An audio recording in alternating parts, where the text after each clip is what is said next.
আমরা ঘাটশিলা স্টেশনে পৌঁছে গেছি।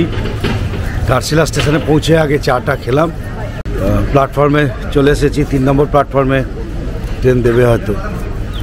এই ঘাটশিলা আলাদা করে আপনি বেড়াতেও আসতে পারেন। ঘাটশিলাতে বেড়ানোর অনেক কিছু জায়গা আছে।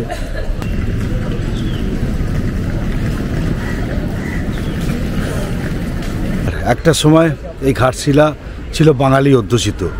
বহু বাঙালির বাড়ি এখানেতে ছিল, বাড়ি করে নিয়েছিলেন।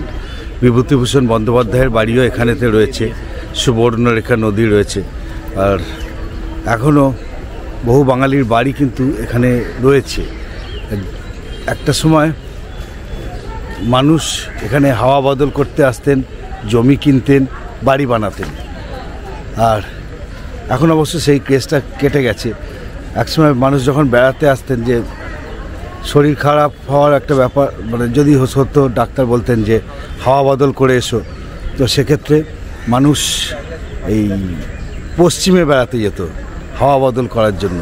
মালভূমি অঞ্চল তো এখানকার জল হাওয়া ভালো, তো সেই জন্য স্বাস্থ্য পুনরুদ্ধারের জন্য এখানেতে আসতেন, থাকতেন।